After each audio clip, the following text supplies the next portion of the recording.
Well, we've come to the middle of a week, brothers and sisters, and I'm so thankful you've joined me for today's devotion. We are in 1 Samuel chapter 23.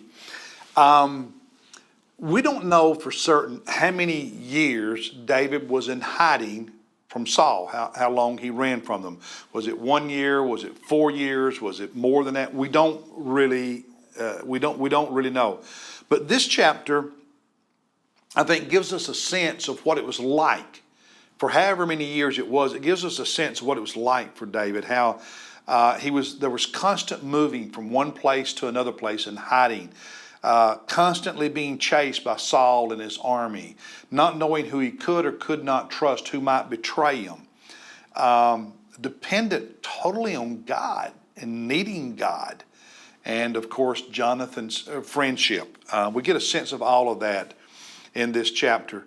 Now, the first part of the chapter is the story of a town called Kyla, located in the southern part of Judah, and it illustrates the fickle nature of humanity, of people.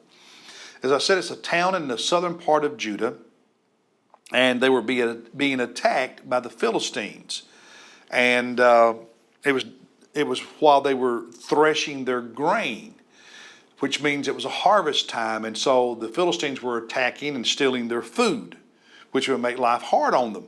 And David in verse 2 asks God, he inquires of the Lord about whether or not he and his men should go and attack the Philistines and defend the city of Kyla and its residents. And God says go. And in verse 5 they have a great victory. He defeats the Philistines, and the people and their food supply are protected and saved. Now, meanwhile, King Saul, who hates David and is trying to kill him, learns that David and his men are inside the city. This is a city surrounded by a wall with a gate. So if Saul could attack while they were still in the city, they'd be trapped. And David learns that Saul's army is on the way.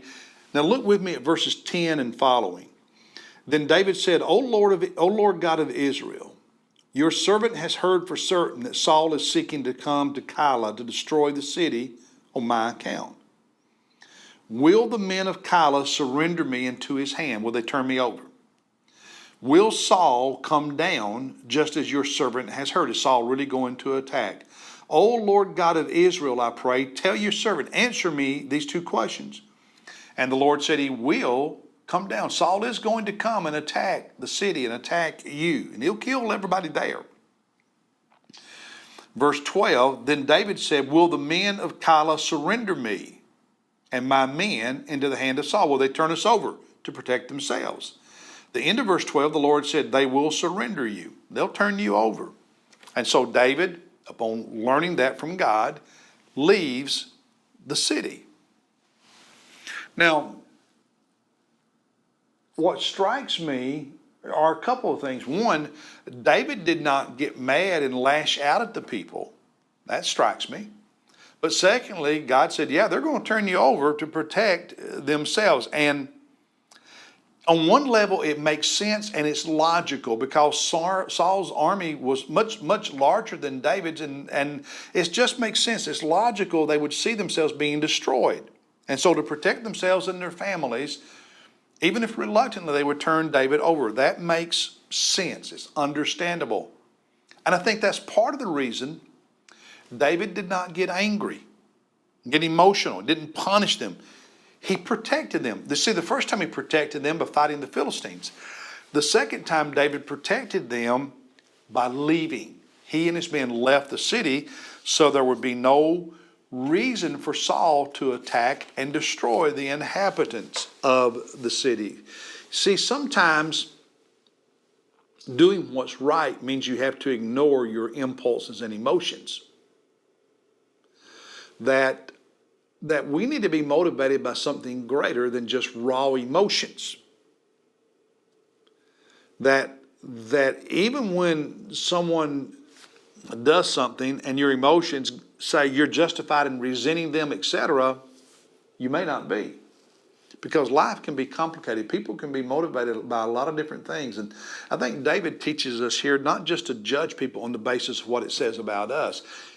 I think David understood their situation, looked at it through their eyes and said, while I can imagine David thinking, I'm disappointed they would turn me over. It absolutely makes sense, and in one level be the smart thing to do.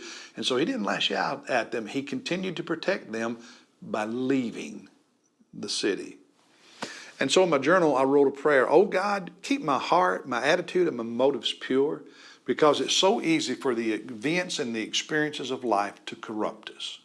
And this is a good example of David, even when his emotions would lead him to do something wrong, choosing to do something good and right. A lesson for all of us. Hey, God bless you. I'll see you tomorrow.